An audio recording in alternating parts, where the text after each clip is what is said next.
Hello friends, this is Arnika and welcome to study with एनवेसन।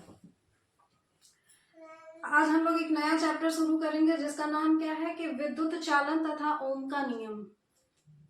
विद्युत चालन तथा ओम का नियम, इसमें जो सबसे इम्पोर्टेंट टॉपिक है वो क्या है? ओम का नियम है। ओम का नियम तो लगातार हर बार पेपर में आता ही है किसी ना किसी सेट में, तो आप समझ ही सकते हैं कि कितना ये इम्पोर्टेंट है हमारे परीक्षा के पॉइंट ऑफ व्यू से। तो हमको इसमें पढ़ना क्या है, यानी कि जो विद्युत चालन है और ओम का नियम। तो ओम का नियम तो ठीक है, उसके लिए हमारा एक प्रॉपर वीडियो अलग से रहने वाला है। तो इस चैप्टर में हमको क्या पढ़ना है? विद्युत धारा के बारे में पढ़ना है।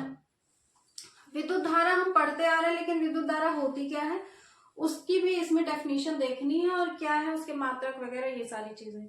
और एक नई चीज आपको देखने को मिलेगी, धारा घनत्व और अनुगमन वेग। ये क्या होता है और अनुगमन वेग और धारा घनत्व में क्या संबंध होता है। तो ये ही सारी चीजें हम लोग जितना हो पाएगा उतना करेंगे। बाकी ओम के नियम के लिए हमारा एक अलग से प्रॉपर वीडियो होगा। तो चलिए फिर स्टार्ट करते हैं विद्युत धारा से। विद्युत धारा किसे कहते हैं? विद्युत धारा किसे कहते हैं? मान लेते हैं ये कोई हमारा चालक तार है, ठीक है। इस चालक तार को हमने कह दिया ए बी। अगर इसमें धारा प्रवाहित करनी है तो आवेश का होना जरूरी है, यानी कि जो आवेशों के आवेश जब होगा तभी तो विद्युत धारा का प्रवाह होगा। यानी कि ये चालक ए बी जो है उसका आवेश कितना है? Q है। और ये जो आवेश है वो कितने समय में आ जा रहा है, यानी कि T समय में, ठीक है। तो जो विद्युत धारा होती है उसकी हम लोग कैसे गिनती करते हैं, विद्युत धारा का मान कैसे निकालते हैं कि किसी भी चालक में जो आवेश होता है वो और कितने समय में वो आवेश ने क्या किया है? प्रवाह किया है। इन दोनों का जो अनुपात होता है वही हमारा कहलाता है विद्युत धारा। यानी कि अगर हम शुद्ध सरल भाषा में कह लें तो एकांक, अगर यहां से हम लोग क्या कर लेंगे, टी का मान हम कर लें 1 सेकेंड अपनी सुविधा के लिए। अगर टी का मान हमने कर लिया 1 सेकेंड तो जो धारा है वो हमारी किसके बराबर हो जाएगी? आवेश के बराबर हो जाएगी। इसमें तो कोई दिक्कत नहीं होगा कि अगर टी का मान हम 1 सेकेंड कर देते हैं तो जो धारा होगी वो आवेश के बराबर होगी।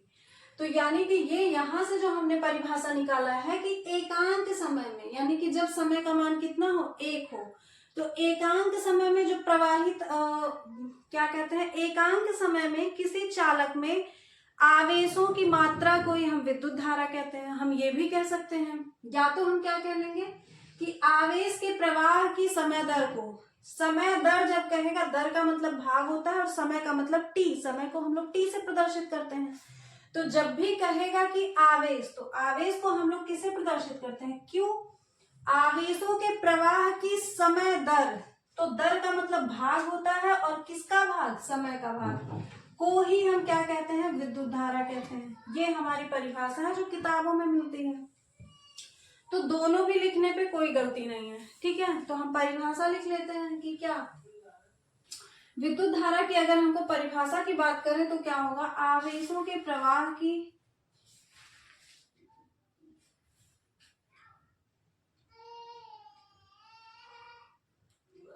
समय दर को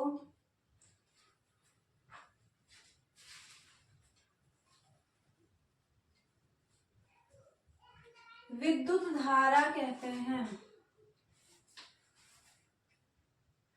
ठीक है।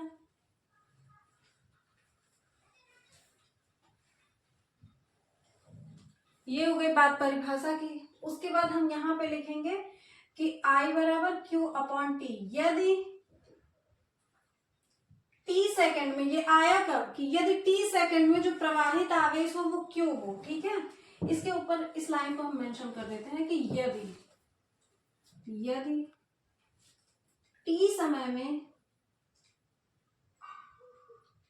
प्रवाहित आवेश, यानी कि हम समय कितना ले रहे हैं? टी ले रहे हैं, और उसमें कितने आवेश प्रवाहित हो रहे हैं? Q आवेश।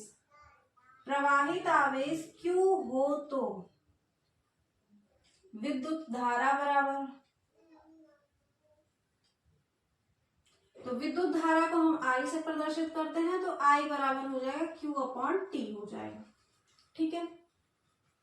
आवेशों के प्रवाह की समय दर को ही कहते हैं विद्युत धारा। जब बात आएगी दर की तो इसका मतलब हमको भाग करना है, और जिसके साथ लगा है, समय के साथ लगा है, इसलिए भाग किससे करना है, समय से करना है। ठीक है, अब देखते हैं कि अब यहां से अगर हमने फॉर्मूला निकाल लिया है तो मात्रक निकालने में कोई दिक्कत नहीं होगा। उससे पहले देखते हैं कि जो विद्युत धारा है वो क्या है, अदिश राशि है। विद्युत धारा किस प्रकार की राशि है, अदिश राशि है। अदिश राशि क्यों है, या फिर अदिश राशियां कौन सी राशियां होती हैं, ऐसी राशियां जो वेक्टर के नियमों का पालन नहीं करती हैं। मतलब क्या होता है कि सदिश नियम का ये पालन नहीं करेगी। मतलब कि क्या हुआ कि ऐसी राशियां जो सदिश के योग नियम का पालन ना करे। सदिश का योग नियम आप लोग क्लास 11th में पढ़े होंगे, वही कहलाती है हमारी क्या, अदिश राशि कहलाती है। तो धारा को भले हम तीर के द्वारा दिखाते हैं तो ये उसकी दिशा नहीं होती है, क्योंकि धारा का क्या होता है, आंकिक मान नहीं निकाल सकते हैं, इसीलिए ये क्या होता है, अदिश राशि होती है। ठीक है, तो बात हो गई धारा के अदिश राशि की। अब देख लेते हैं इसका मात्रक क्या होगा। तो मात्रक हम फॉर्मूले से ही निकालते हैं। तो Q का मात्रक कूलाम, भाई आवेश का मात्रक क्या होता है, कूलाम होता है, और समय का मात्रक क्या होता है, सेकंड होता है। तो Q का मात्रक क्या हो गया, कूलाम हो गया। तो आएगा,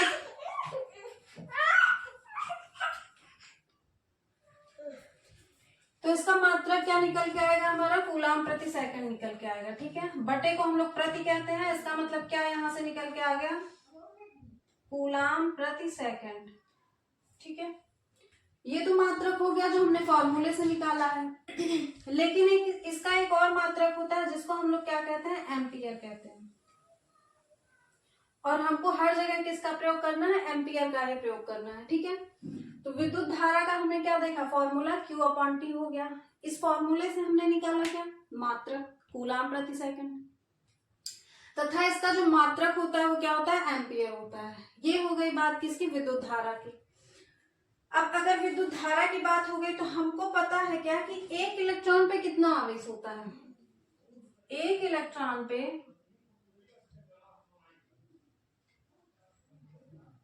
इलेक्ट्रॉन पे जो आवेश होता है वो कितना होता है, 1.6 इंटू 10⁻⁻19 कूलाम। ठीक है, इसमें तो कोई दिक्कत नहीं होगा कि एक इलेक्ट्रॉन पे कितना आवेश है, 1.6 इंटू 10⁻⁻19।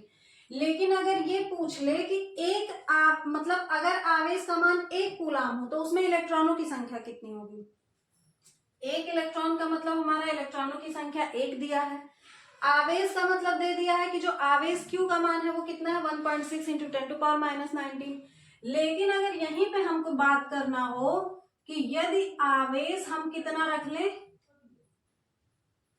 1 कूलाम रख लें, यदि आवेश हम 1 कूलाम रख लें तब कितने इलेक्ट्रॉन्स होंगे। ठीक है, हमको पता है Q बराबर क्या होता है, N इंटू E होता है। N का मतलब क्या होगा, इलेक्ट्रॉनों की संख्या।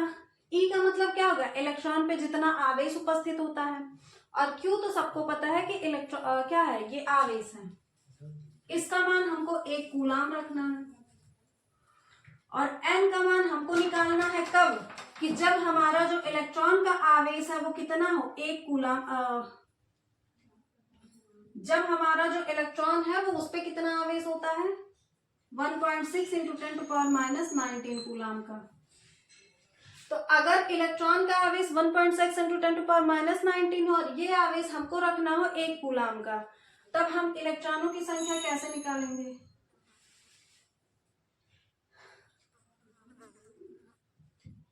ये है, इधर आके किधर क्या हो जाएगा, इसका भाग हो जाएगा। यहाँ पे -19 है, ऊपर जाएगा 10⁻+19 हो जाएगा। नीचे कितना है, 1.6 है, बराबर कितना बचा, n बचा है। यहां से हम क्या कर लेते हैं, नीचे एक अंक पे दशमलव है तो ऊपर 1 0 अपने आप ही आ जाएगा। भाई ये तो 1 × 10⁻19 रहा होगा, और 19 में से हम क्या कर लेते हैं, बना लेते हैं 100। बचा कितना इस पे, 10⁻18, और नीचे का दशमलव हो गया है खत्म, बराबर n। ठीक है, इसको अगर 4 से हमने काटा तो 4 × 4 = 16 और 4 × 25 संयम होता है 100। जब इसका भाग करेंगे तो कितना आएगा, 4 छक 24, 4 दूना 8 और 4 पच्चे 20, और ये बचा है कितना, 10⁻18।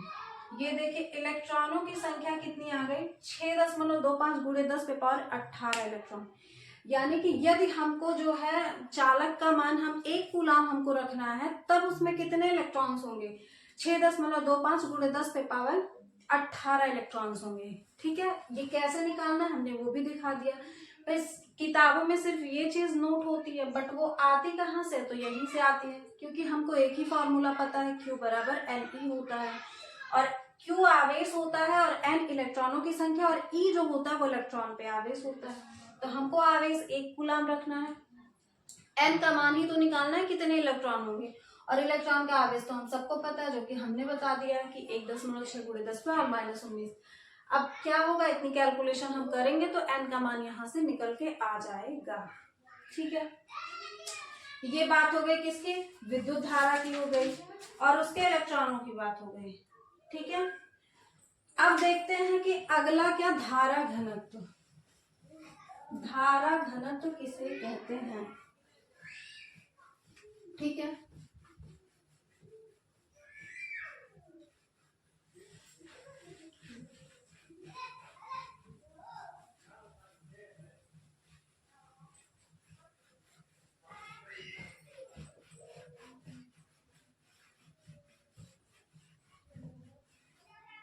धारा घनत्व किसे कहते हैं।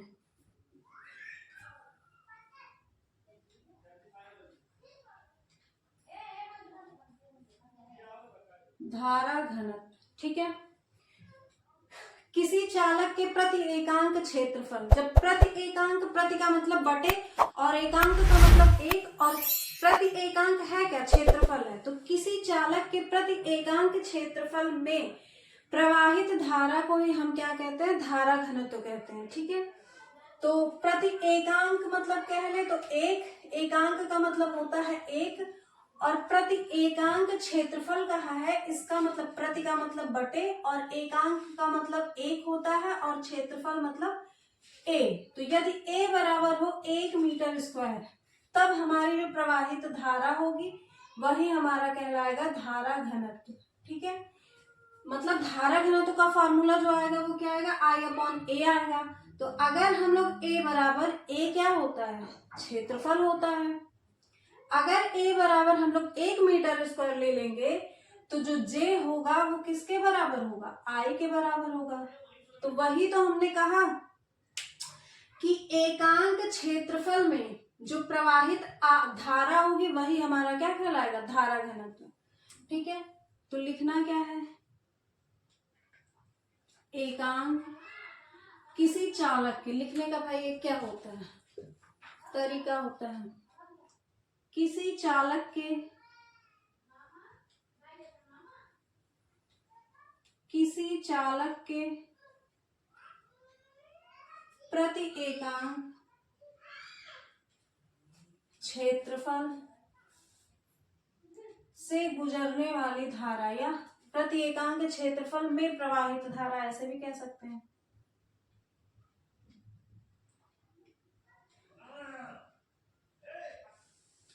प्रवाहित धारा को धारा घनत्व कहते हैं।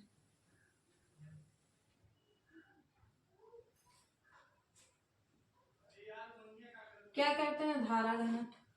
और इस धारा घनत्व का अब यदि कह लें कि यदि चालक का क्षेत्रफल, यदि चालक का क्षेत्रफल A तथा उसमें प्रवाहित धारा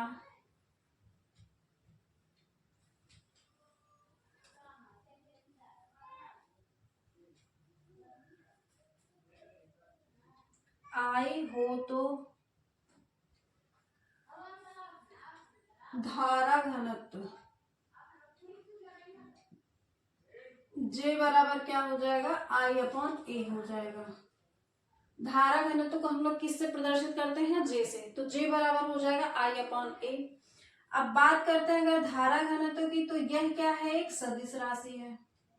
ठीक है, धारा घनत्व एक कैसी राशि है, सदिश राशि है। इसका मतलब ये सदिश योग नियमों का पालन करती है। जबकि जो हमारी धारा थी वो कैसी थी, अदिश राशि थी। अब बात कर लेते हैं इसके मात्रक की। तो धारा घनत्व का मात्रक क्या होगा, आई का मात्रक, मतलब अब यहाँ पे एम्पियर भी ले सकते हैं, या तो जो अभी हमने निकाला क्या, कूलाम प्रति सेकंड, तो कूलाम प्रति सेकंड, ये हो गया आई का मात्रक। और बटे क्षेत्रफल का मात्रक क्या होता है, मीटर स्क्वायर होता है। ठीक है, ये भी बटे है तो ये इसके साथ हो लेगा, यानी कि कूलाम प्रति मीटर स्क्वायर सेकंड, ये भी कह सकते हैं। या अगर हम आई का मान कितना ले, एम्पियर ले, तो एम्पियर और प्रति क्या हो जाएगा, मीटर स्क्वायर, ये भी मात्रक होगा। जब विद्युत धारा के दो मात्रक होते हैं तो विद्युत धारा के दो मात्रकों से हम लोग धारा घनत्व का दो मात्रक निकाल लेंगे, क्या हो जाएगा, एम्पियर प्रति मीटर स्क्वायर हो जाएगा। ठीक है, ये हो गई बात किसकी, धारा घनत्व की बात हो गई। अब उसके बाद में क्या देखते हैं हम लोग, अनुगमन वेग क्या होता है। अनुगमन वेग क्या होता है,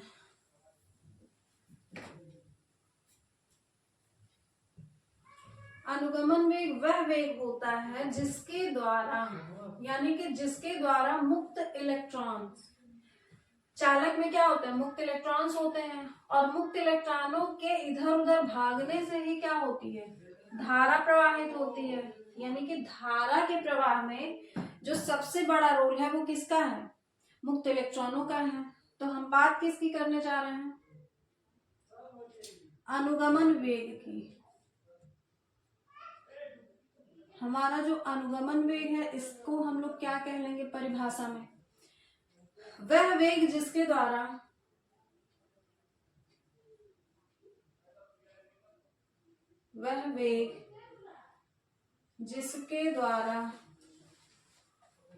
चालक के मुक्त इलेक्ट्रॉन, चालक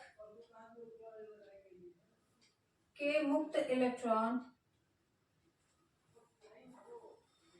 आयनों से टकराते हुए, भाई चालक में क्या होंगे, कुछ धनायन होंगे और कुछ ऋणायन होंगे। तो जब मुक्त इलेक्ट्रॉन भाग रहे हैं इधर उधर तो आयनों से टकराएंगे, तो आयनों से टकराते हुए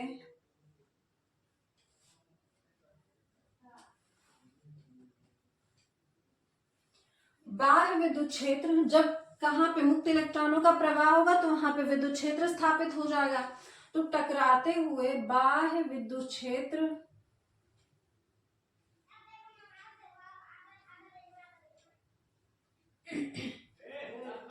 के प्रभाव में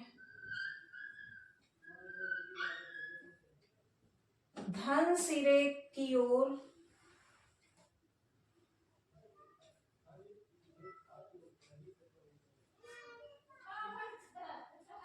आगे बढ़ते हैं।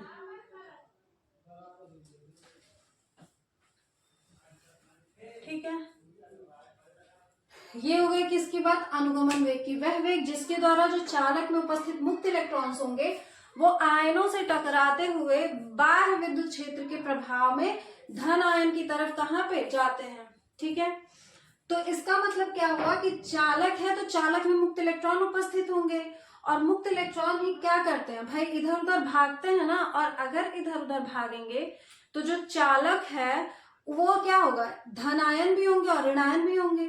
तो भाई वो जब इधर उधर मुक्त इलेक्ट्रॉन भाग रहा है तो उन आयनों से भी तो टकराएगा, और वही टकराते हुए और इन सब के प्रोसेस में क्या होता है, उस चालक पे एक क्या होता है, बाह्य विद्युत क्षेत्र स्थापित हो जाता है। तो उस बाह्य विद्युत क्षेत्र के प्रभाव में, यानी कि वो क्या है, उसके सुपरविजन में ये मुक्त इलेक्ट्रॉन आगे बढ़ते हैं, और आगे भी कहाँ पे बढ़ते हैं, धन सिरे की तरफ बढ़ते हैं। ठीक है, ये हो गई बात अनुगमन वेग की। अब अगर हमने अनुगमन वेग देख लिया तो अनुगमन वेग और धारा में संबंध देख लेते हैं। अनुगमन वेग तथा विद्युत धारा में संबंध, क्या संबंध होता है, ये लोग आपस में कैसे सगे संबंधी है देख लेते हैं। अनुगमन वेग में जरूरत किसकी है, चालक की है, तो हमने ये क्या बना दिया, कोई चालक बना दिया। ठीक है, ये बना दिया हमने चालक, और इसमें क्या होंगे, आयन और मुक्त इलेक्ट्रॉन भी होंगे और आयन भी होंगे। और ये क्या हो रहा है, इधर भाग रहे हैं। और अगर भाग रहे हैं तो इनका जो वेग है, मुक्त इलेक्ट्रॉन अगर क्या हो रहे हैं, बढ़ रहे हैं आगे, तो इन मुक्त इलेक्ट्रॉनों का जो वेग है उसको हमने Vd मान लिया। इस चालक का क्षेत्रफल हमने A मान लिया। और यहाँ पे इन मुक्त इलेक्ट्रॉनों के कारण क्या होगा, एक विद्युत क्षेत्र स्थापित होगा। जो विद्युत क्षेत्र होता है वो क्या होता है, इन मुक्त इलेक्ट्रॉनों के वेग मतलब क्या होता है, दिशा के विपरीत दिशा में होता है, ये तो पता है। तो अगर इसकी दिशा इधर है तो इनकी दिशा इधर होगी। और ये भागते कहाँ पे, धन आयन की ओर भागते हैं। इसका मतलब बैटरी का ये सिरा हमको धन आयन वाला रखना होगा, यानी कि धन सिरा रखना होगा। और ये सिरा हमारा हो गया ऋण सिरा। ठीक है, ये हो गया, हमने बना लिया, चित्र बना लिया एक छोटा सा। ठीक है, अनुगमन वेग तथा धारा में संबंध के लिए। अब मानते हैं कि हमको लिखना क्या है, कि माना किसी चालक का जो परिच्छेद क्षेत्रफल है, ये हमने जो चालक बनाया है इसका जो परिच्छेद क्षेत्रफल है उसको हमने कितना ले लिया, A ले लिया, तथा जो अनुगमन वेग है वो V सफिक्स D। भाई सफिक्स क्यों कर रहे हैं, क्योंकि V होता है और D यहाँ इसके नीचे पैर के पास में होता है। ठीक है, तो हमने क्या ले लिया, इस चालक का जो अनुप्रस्थ परिच्छेद का क्षेत्रफल है उसको A ले लिया, तथा उसका अनुगमन वेग कितना ले लिया, Vd ले लिया। तो इसमें एक सेकंड में गुजरने वाले, मतलब एक सेकंड में इस चालक से होके कितने इलेक्ट्रॉन जाएंगे, पहले उनकी संख्या देखते हैं। तो हमको लिखना क्या है, माना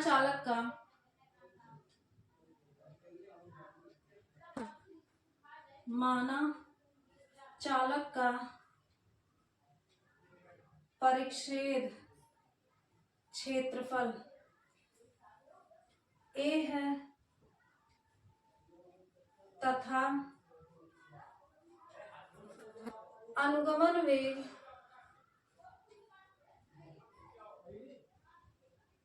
V सफिक्स D है।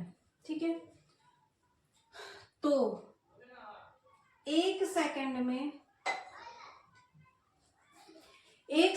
इस चालक से गुजरने वाले इलेक्ट्रॉनों की संख्या, एक सेकंड में चालक से गुजरने वाले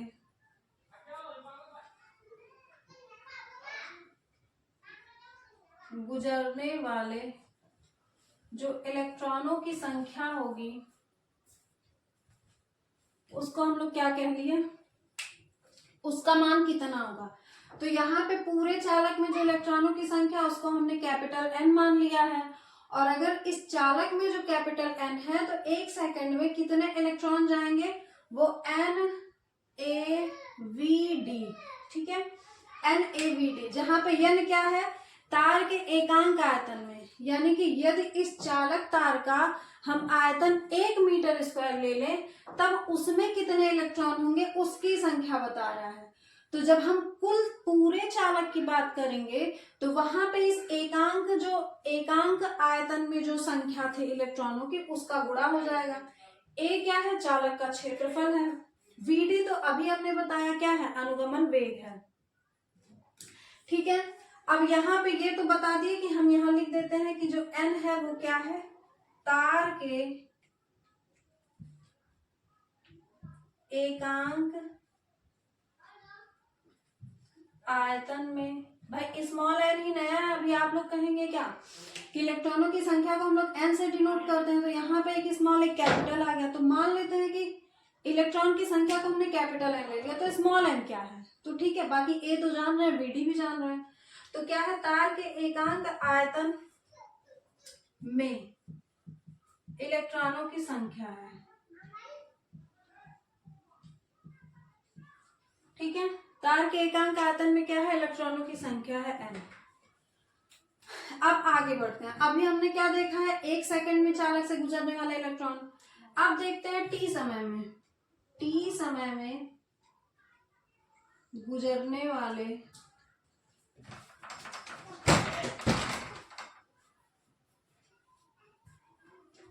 इलेक्ट्रॉनों की संख्या।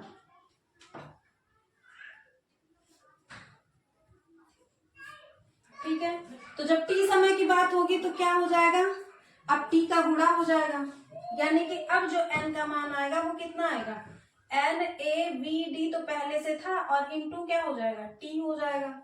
ठीक है, अब चूंकि हम जानते हैं क्या होता है, Q बराबर क्या होता है, एन ई होता है। अब n का मान हमने निकाला, वो लाके यहाँ पे रखेंगे, तो Q बराबर हो जाएगा N A V D into T, और एक ई तो पहले से है।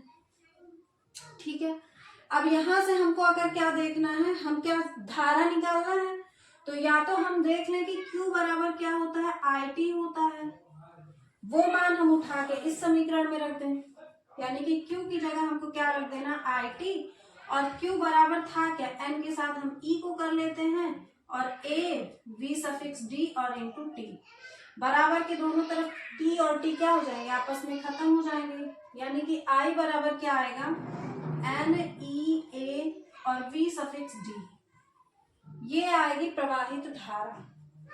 कब, यानी कि अनुगमन वेग भी है, अनुगमन वेग और जो धारा में होने वाला संबंध है वो कितना आ रहा है, N E A V D. अब बात करते हैं, यहीं पे हम देख लेते हैं कि धारा घनत्व में भी क्या संबंध होता है अनुगमन वेग का। चूंकि हम जानते हैं क्या, अभी हमने बताया है कि J बराबर क्या होता है, I अपॉन ए होता है। I मतलब धारा, और धारा का मान हमने यहाँ पे निकाला है, तो इसको रखेंगे N E A V D, और अपॉन ए है, ये इससे क्या हो जाएगा, कट जाएगा, तो J बराबर क्या निकल के आता है, एन ई वी डी। ठीक है, ये क्या हो गया कि धारा घनत्व और अनुगमन वेग में धारा घनत्व और अनुगमन वेग में संबंध हो गया, और ये क्या था, धारा और अनुगमन वेग में संबंध। ठीक है, तो आज हमने क्या क्या देखा, धारा क्या होता है, धारा घनत्व क्या होता है, अनुगमन वेग क्या होता है, और धारा तथा अनुगमन वेग में संबंध। तो उम्मीद करते हैं कि आप लोगों को समझ में आया होगा, आप लोग चीजों को रिवाइज करेंगे। फिर मिलते हैं हम नेक्स्ट क्लास में, नेक्स्ट वीडियो जो कि हमारा होने वाला है क्या, ओम का नियम। ठीक है, तब तक इलेक्ट्रॉनों की संख्या,